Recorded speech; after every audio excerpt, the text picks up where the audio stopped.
है। ये जो सुखदेव थे सज्जनों, ये हमारे बरसाने में राधा रानी के गोद में नित प्रतिनित खेला करते थे। कभी राधा रानी के गोद में बैठते, कभी राधा रानी के कंधे में बैठते, कभी राधा रानी के सर में बैठते महाराज।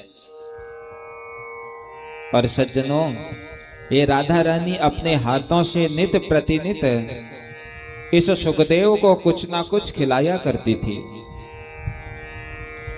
एक दिन राधा रानी ने सुखदेव से कहा कि बेटा जाओ और संसार में जाकर के तुम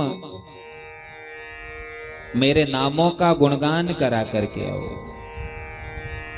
सुखदेव बाबा कहते हैं माता संसार में जाऊंगा तो सही, लेकिन संसार में जाने का मेरा मन नहीं करता। बोले क्यों? बोले इसलिए नहीं करता माता, संसार में केवल और केवल बंधन है, बस संसार में केवल और केवल माता बस माया है। इसलिए मां मेरा मन संसार में जाने का नहीं करता है। माता ने कहा तुम संसार में जाओ बेटा, तुम्हें माया स्पर्श भी नहीं करेगी। यह कहकर के सुखदेव एक अंडे के रूप में परिवर्तित हो गए सज्जनों। पराम्बा राधा रानी ने पवन को आदेश दिया और पवन देव तेज गति से बहे हैं और वो अंडा सीधे अमरनाथ की पावन गुफा के आगे जाकर के फूट गया महाराज। माता ने नारद जी से कहा महाराज हमने तो योजना बना दी और आगे उस योजना को सफल बनाने का काम अब सिर्फ और सिर्फ तुम्हारा है। तो नारद जी महाराज आज उस अमरनाथ की गुफा के अंदर प्रवेश हुए हैं, जहां पर केवल इस समय हमारी माता पार्वती विराजमान है। नारद जी को देखा तो पार्वती बड़ी प्रसन्न हुई और प्रसन्न होकर के नारद जी का स्वागत करती है। नारद जी कहने लगे मैया सच कहूं, संसार में अब प्रेम बिल्कुल भी नहीं बचा है। संसार में सब लोग एक दूसरे से केवल स्वार्थ लाभ के लिए प्रेम करते हैं मैया। वास्तविक प्रेम तो अब कहीं बचा ही नहीं। माता कहती है तुम झूठ बोल रहे हो नारद जी। अरे हमारे महादेव तो हमसे इतना प्रेम करते हैं। अरे यहां तक तो जो गुरु मंत्र बिल्कुल गोपनीय होता है, हमारे स्वामी ने तो वो गुरु मंत्र भी हमको बताया है। और तुम कहते हो कि प्रेम नहीं बचा। नारद जी कहते मैया ये सब दिखावा है। अच्छा मैया तुम मुझको एक बात बताओ, तुम्हारे स्वामी के गले में जो नरमुंडों की जो माला लटकी है, वो माला में वो सर किसके हैं मैया? कभी बताया तुम्हारे स्वामी ने तुमको? मैया कहती है बाकी सब कुछ तो बताया है, बस यही नहीं बताया कि वो खोपड़ियां किसकी हैं। इतना कहकर के नारद जी वहां से वापस चले गए। और शाम को जब हमारे भोलेनाथ पहुंचे, मैया ने पीठ पलटा दी। अरे केवल दिखावा करते हो, प्रेम नहीं करते हो। हाँ बाबा कहते हैं ये तो बता पार्वती, मेरे प्रेम में तुझे कहां से दिखावा लग रहा है? मैया कहती है एक बात बताओ, ये गले में जो ये खोपड़ियां हैं ये किसकी हैं महाराज? शंकर बाबा कहते हैं तू जानना चाहती है ये गले में ये खोपड़ियां किसकी हैं? बोले हाँ हाँ बताओ किसकी हैं। बोले सच कहूं पार्वती, इसमें आधे से ज्यादा खोपड़ियां तो तेरी ही हैं। ओह अच्छा मेरी खोपड़ी क्यों है, तुम्हारी क्यों नहीं है? तुम्हारी भी तो होनी चाहिए। कहा पार्वती देख, मैंने अमर कथा सुनी है। अमर कथा सुनकर के मैं अमर हो गया हूं। मैं कभी संसार से जाता नहीं, और तूने अमर कथा नहीं सुनी है, इसलिए बार बार तेरा जन्म होता है, बार बार तो संसार से जाती है। और जब तो संसार से जाती है पार्वती, मैं तेरी उस खोपड़ी को इसमें प्योर लेता हूं। ओहो हो। अब तो पार्वती कहने लगी मुझे भी अमर कथा सुनानी है, सुनाओ मुझे भी अमर कथा, मुझे भी सुनाओ। शंकर बाबा कहते हैं पार्वती इस अमर कथा सुनने के कई नियम हैं। पहला नियम तो यह है पार्वती इसको नियमित तरीके से सुननी चाहिए। पंडाल में बैठ करके ही कथा सुननी चाहिए महाराज। कई लोग होते हैं महाराज वहां तो साफ सुनाई नहीं देता, ये माइकों के माध्यम से हम अपने घर में ही बैठ करके सुन रहे हैं, यहाँ तो बड़ी अच्छी आवाज आती है। कई लोग कहते हैं, निर्देशन दे दिया इस कथा में पहले ही, अगर पंडाल से बाहर बैठ करके कथा सुनोगे तो फिर वो लाभ नहीं देगी महाराज। पंडाल के भीतर बैठ करके कथा सुनोगे तभी वो कथा जीवन में लाभ दे सकती है। शंकर बाबा कहते हैं जरा बाहर देख करके यहाँ कोई बैठा तो नहीं है। पार्वती मैया दौड़ करके बाहर जाती है, चारों तरफ पार्वती मैया नजर घुमाती है और अंत में पार्वती की नजर उस फूटे अंडे पर पड़ती है। सोचा ये तो अंडा फूट चुका है भैया, और तो यहाँ कोई दिख नहीं रहा है। कहा प्रभु कोई भी नहीं है बाहर। शंकर बाबा कहते हैं कि जब मैं अपने आराध्य की कथा सुनाऊंगा मैं तो आंखें बंद कर लूंगा, और तो सामने बैठ करके जब कथा सुने तो मुझे कैसे पता चलेगा तो मेरी कथा सुन रही है। पार्वती मैया कहती है मैं बीच बीच में प्रभु ऊ करती रहूंगी। इसलिए जब दो लोग आपस में बात करते हैं ना, जो बात कर रहा होता है और उसकी बात को जो सुन रहा होता है वो बीच बीच में अच्छा करता है, करता नहीं करता है। अच्छा कोई हम किसी से बात कर रहे हैं और वो उसका जब उत्तर नहीं देता तो फिर हमें भी गुस्सा आ जाता है, अरे तू तो हमारी बात ही नहीं सुन रहा है। इसलिए बीच में हूं करना पड़ता है महाराज।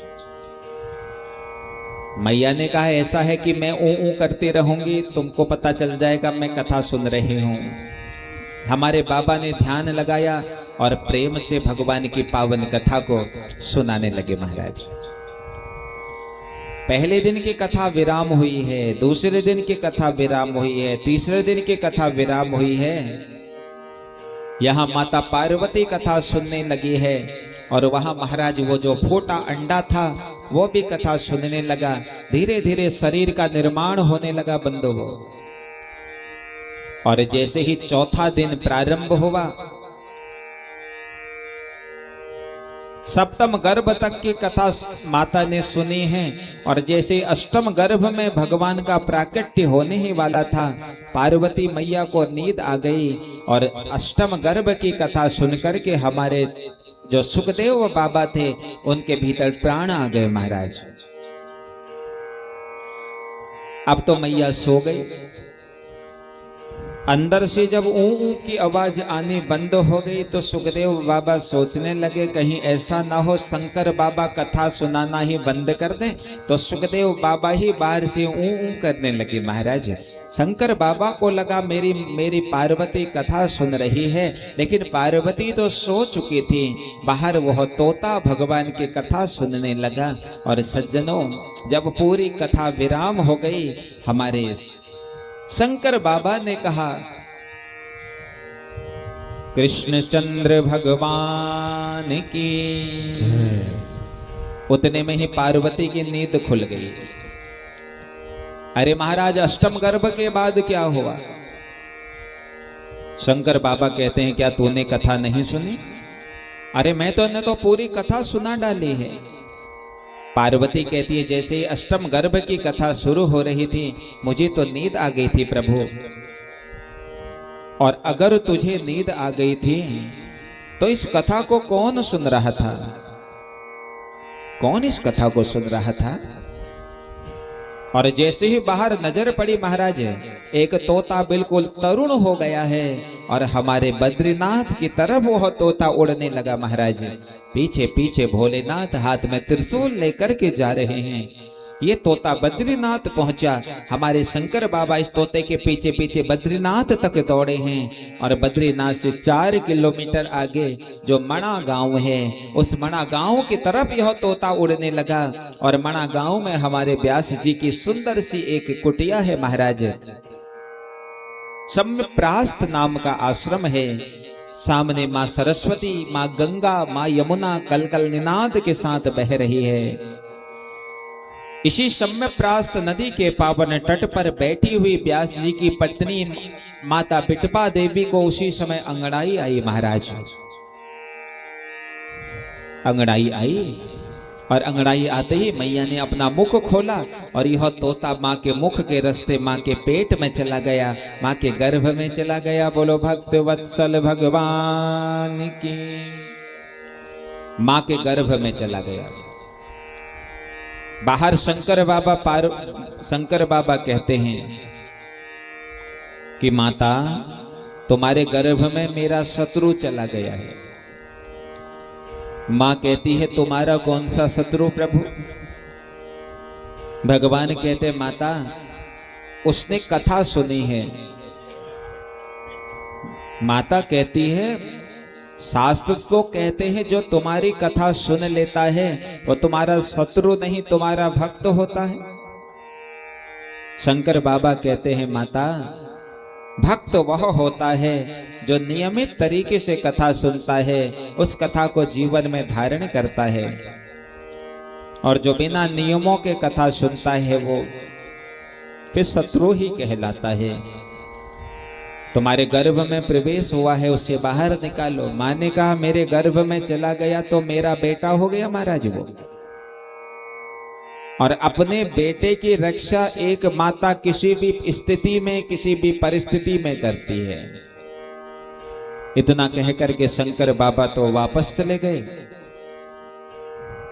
यहां 12 साल हो गए हैं लेकिन गर्भ से अभी कोई बाहर नहीं आया। उस गर्भ से वेदों की आवाज आ रही है, उस गर्भ से उपनिषद की आवाज आ रही है, शास्त्रों की आवाज आ रही है महाराज। व्यास जी पूछने लगे कि देवी ऐसा लगता है तुम्हारे गर्भ में कोई महान संत प्रवेश हो चुका है। और आवाज लगाते हैं अरे भैया बाहर आ जाओ, आ जाओ बाहर। गर्भ से आवाज आती है कि हम बाहर नहीं आएंगे। अरे अगर हम बाहर आ गए तो बाहर माया पकड़ लेगी महाराज, फिर वो माया छोड़ेगी भी नहीं। एक बार माया पकड़ लेती है तो फिर वो माया छोड़ती भी नहीं है और ना फिर हम उस माया को छोड़ने का भाव बनाते हैं महाराज। फिर तो चाहते हैं और आए और आए और आए और आए महाराज। भगवान व्यासदेव कहते हैं अगर मायापति स्वयमेव आकर के कह दें तो मान जाओगे? बोले हाँ तब मान जाऊंगा। तो मायापति नारायण आए हैं और नारायण ने आकर के कहा कि जो भी गर्भ के भीतर हो बाहर आ जाओ, तुमको माया स्पर्श भी नहीं करेगी। तो सज्जनों उसी समय मां बिटपा के गर्भ से एक अलौकिक बालक उत्पन्न हुआ। उत्पन्न होते ही वह बालक जंगल की तरफ जाने लगा। पीछे पीछे व्यासदेव दौड़ रहे हैं महाराज। कोई कहता है कि व्यासदेव अपने पुत्र के वियोग में दौड़ रहे हैं।